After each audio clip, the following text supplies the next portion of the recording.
Lisa here, and I've got a tale that took everyone by surprise, especially my family. So what happened?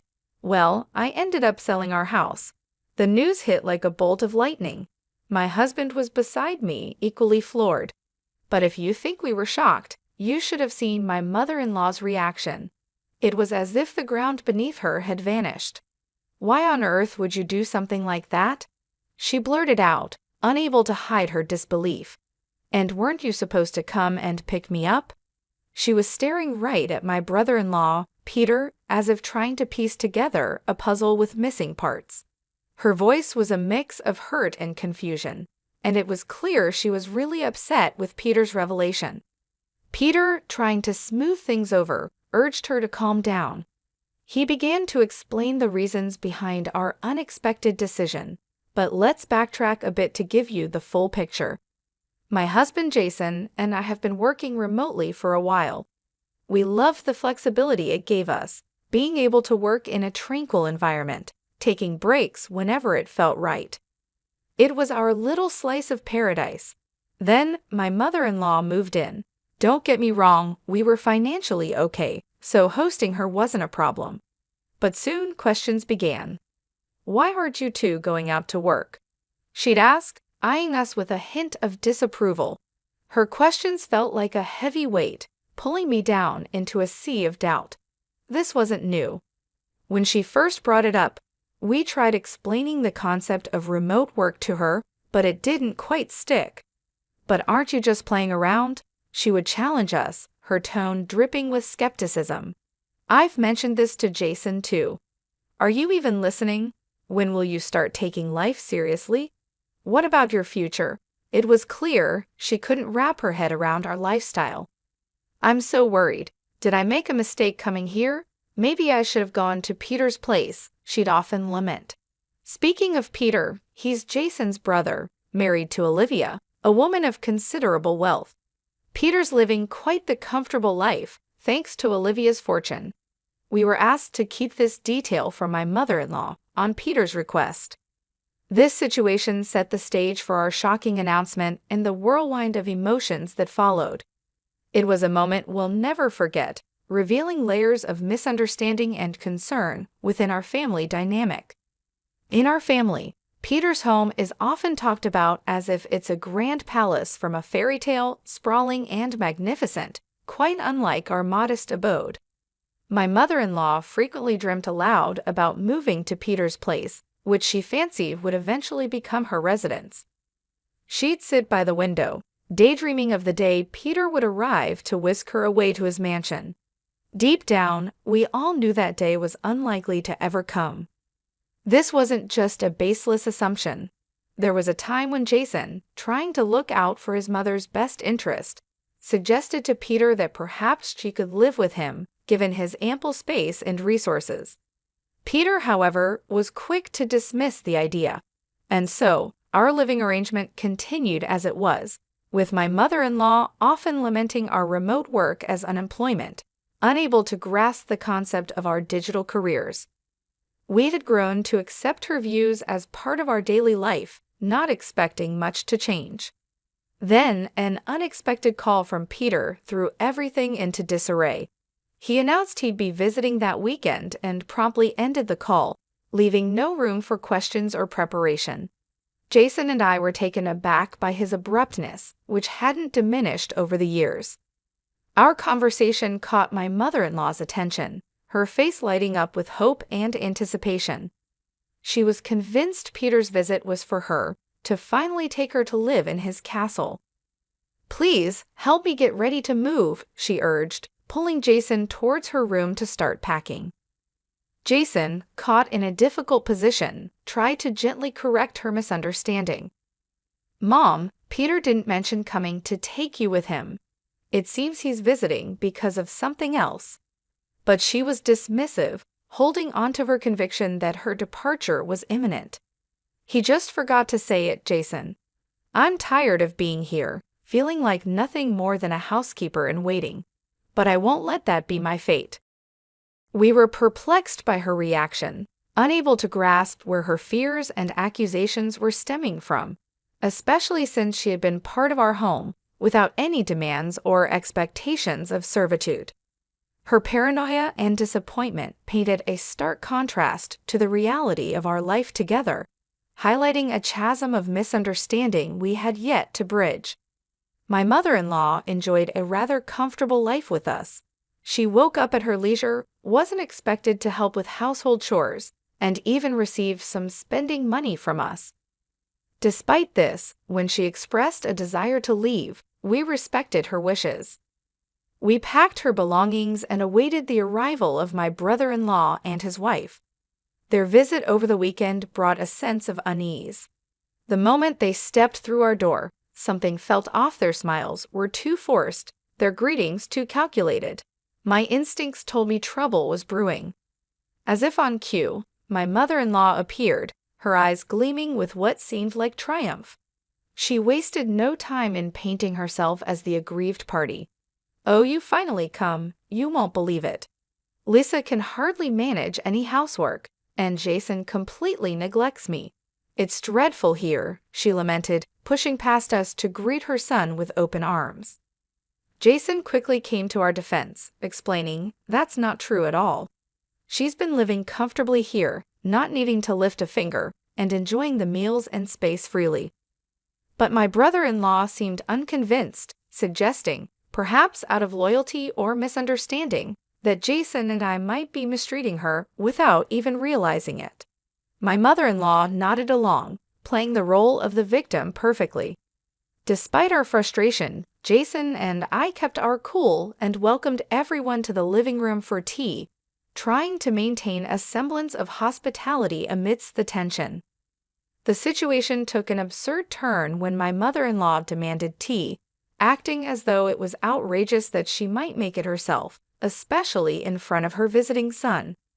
Her performance included tears, accusations, and an air of martyrdom that left me too shocked to even respond.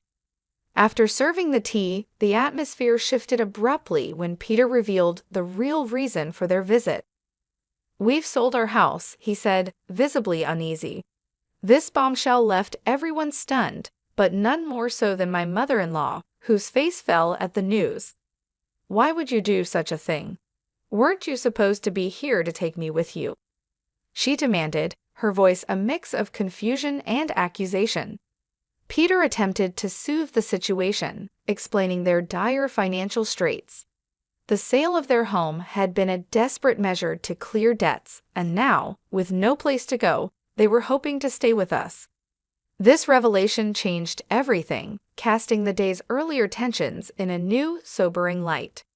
Peter shared with us, almost too casually, the reason behind his sudden visit. "I tried to start my own business, but it didn't take off. These things happen, right?" he said, managing to laugh off his predicament. Both Jason and I couldn't help but sigh deeply at his nonchalance. Despite the lighthearted way he spoke, the gravity of the situation was clear. "We just need a place to stay until we can find a new home. Please, we have nowhere else to turn," Peter pleaded, with his wife nodding in agreement beside him. Their faces were a picture of desperation. Faced with their plight, our initial frustration gave way to a reluctant understanding. Despite the complicated feelings swirling within us, the bottom line was they had no place to go. We agreed to let them stay, on the condition that it would be a temporary arrangement, lasting no more than a month. Peter, still in his oddly cheerful mood, agreed quickly and went off to prepare for their move. After their departure, the house fell silent, with my mother-in-law lost in thought. Jason and I wondered if she was still processing the shock of Peter's financial debacle. The next day, Peter and his wife's belongings arrived in droves, overwhelming us with their sheer volume. "Where are we going to put all of this?" we wondered aloud, facing a logistical nightmare. The idea of having to possibly sell some items or rent a storage unit was being seriously considered when my mother-in-law made a startling suggestion. "I've been thinking," she began, "having Peter here could secure our future. So why don't you two leave? You don't really contribute anything."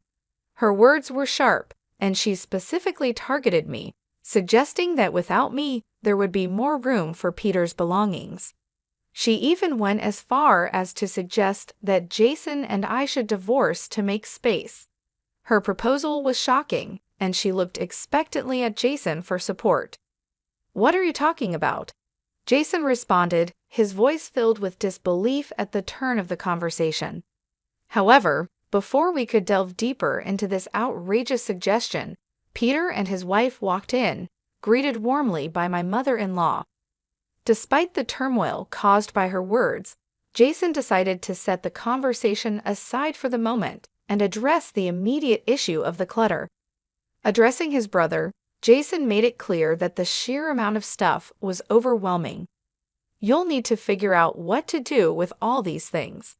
Maybe sell some or rent a locker," he advised, trying to manage the situation as best as he could. Peter, however, didn't take well to this suggestion, showing a hint of annoyance. "These are important items. I can't just sell them.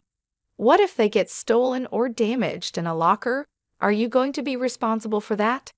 This exchange highlighted the selfish streak in Peter, who seemed more concerned about his belongings than the strain their presence was putting on our living situation.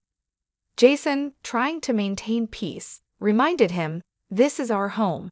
It's only fair that you try to accommodate us while you're here. If the arrangements aren't to your liking, it might be best to find another place sooner rather than later." The conversation was abruptly interrupted by a shout from my mother-in-law, signaling another chapter in our ongoing domestic drama. In a moment that felt surreal, my mother-in-law made a declaration that took everyone by surprise. She boldly suggested that since Jason and I were apparently not content with Peter's situation, and what she perceived as our lack of contribution, it would be best if we left. According to her, we were nothing more than freeloaders, taking up space while Peter was attempting something ambitious with his business venture. Our remote work, she dismissed as mere idleness, an unnecessary presence in what she implied was her domain. The room fell silent, the words hanging heavy in the air. Jason and I exchanged looks of disbelief, unable to comprehend the audacity of her claims. Peter and his wife, Olivia, initially taken aback, quickly masked their surprise with smirks, seemingly warming up to the idea. "Yeah, that actually sounds like a good plan, Mom," Peter chimed in, with Olivia nodding in agreement. "It's a hassle finding a new place, so why not just stay here? Better yet, why don't you sell us this house? It would be much more convenient for us, especially since you seem uncomfortable with Lisa and Jason's presence." Their words struck us like a bolt from the blue, their audacity rendering us speechless. The notion of selling our home to them, on their terms, felt like a bizarre twist in an already strained conversation. My husband, gearing up to refute their outrageous proposal, was abruptly cut off by my mother-in-law, who seemed to take delight in the unity of Peter and Olivia's suggestion. She turned her triumphant gaze towards me, insinuating that a divorce would somehow validate their plan, allowing Jason to remain. Before I could muster a response, Jason's patience snapped. "How dare you speak like that? Lisa is not leaving," he asserted, his frustration boiling over. His outburst was met with a call for calm by my mother-in-law, who continued to press her point, insisting on the convenience of my absence. However, Jason had reached his limit. "You don't get it, do you? This is Lisa's house," he stated, a revelation that silenced the room. My mother-in-law, Peter, and Olivia were visibly shocked, their expressions frozen as Jason continued. "This is the home Lisa bought for us to start our life together." The air was thick with tension as the reality of the situation dawned on them. Our home, the very subject of their entitlement, was not theirs to claim or negotiate over. It was a testament to our shared life, our struggles, and our achievements, a place they had no right to challenge.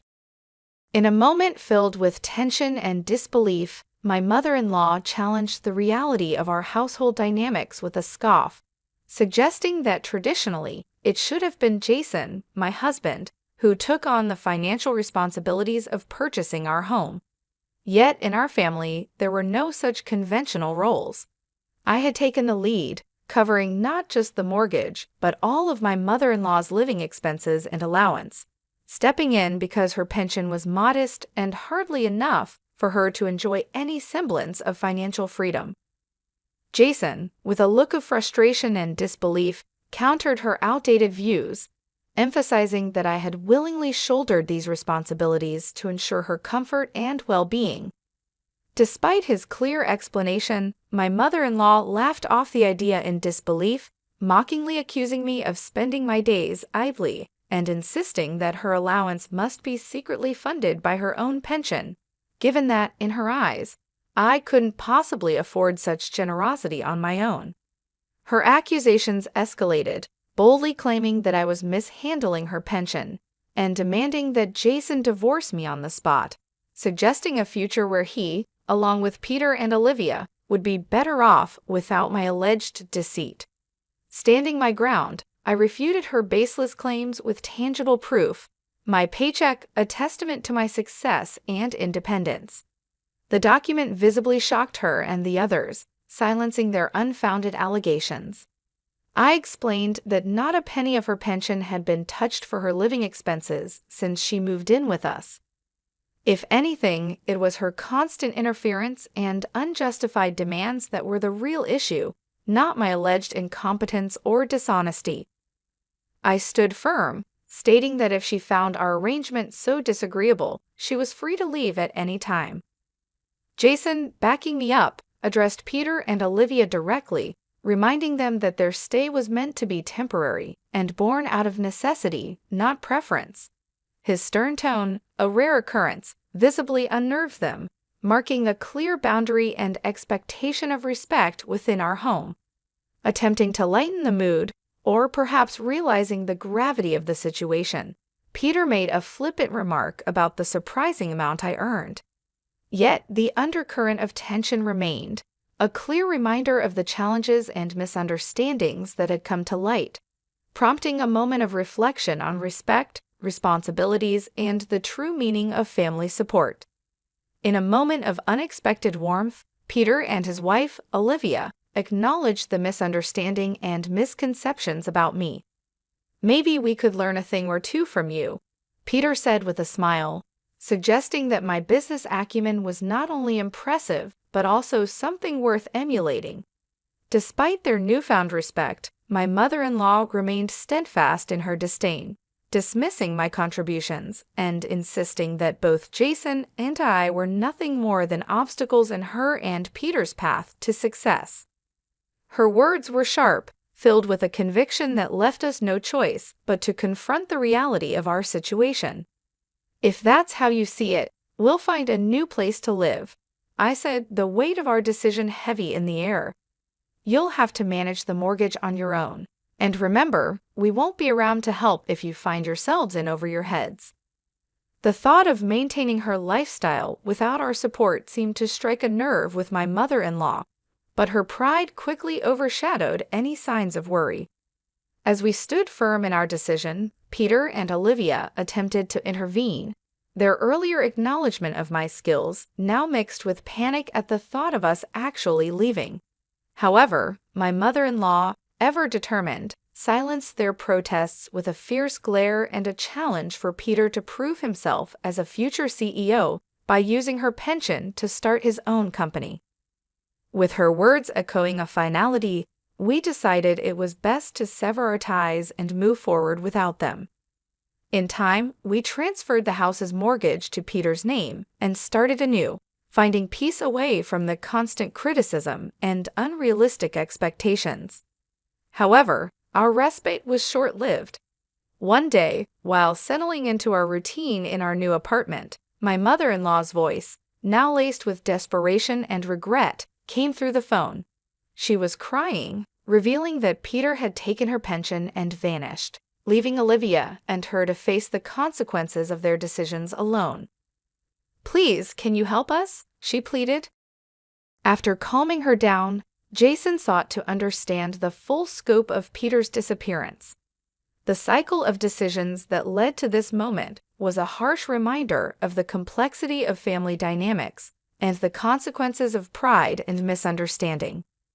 In a heartbreaking turn of events, my mother-in-law revealed that she had entrusted her entire pension to Peter, hoping to support his entrepreneurial dreams. However, Peter's aspirations quickly turned to dust as he squandered the money on gambling, leaving nothing but despair in his wake. When she tried to confront him about his reckless actions, Peter vanished without a trace, unable to face the consequences of his decisions. Overwhelmed by emotion, my mother-in-law couldn't continue the conversation, so Olivia took over the call, her voice trembling with distress. She explained their dire situation.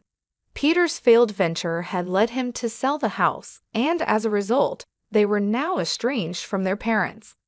Olivia's plea for help was a desperate attempt to salvage what little they had left of their lives. My husband's response was a mix of frustration and resignation. "I knew it," he said, a clear indication of his disappointment in Peter's actions. Despite Olivia's appeals, he made it clear that our assistance would not be forthcoming. We had warned them of the potential consequences before we parted ways, and now they were facing the harsh reality of their choices. My husband advised Olivia to report Peter missing to the authorities, emphasizing that their predicament was no longer our concern. After the call, my husband was adamant that they were experiencing the fallout of their own decisions. Although they reached out to us multiple times, seeking guidance on how to navigate their situation, we kept our involvement to a minimum, advising Olivia to contact the police for help with finding Peter. As it turned out, Peter's disappearance was linked to a far more serious issue than we had anticipated. He was arrested in another state for bank robbery, an act driven by desperation to clear his gambling debts. It wasn't his first run-in with the law, and this time, it seemed certain that he would face significant jail time. Olivia, now stranded with nowhere to turn, remained with my mother-in-law. The prospect of divorce from Peter, though likely among her least concerns, hung in the air as yet another decision she would have to face in the wake of this family tragedy. Olivia found herself navigating uncharted waters, having registered with a temporary job agency. Despite the challenges and being new to the workforce, she's managing to scrape by, making ends meet with her very first job. The situation at home grew more complicated when it came to light that Peter had not only squandered his own future, but also that of his mother. With her pension gone to cover Peter's gambling debts, my mother-in-law was forced into part-time work, a situation she never imagined she'd find herself in, to chip away at the mountain of debt left behind.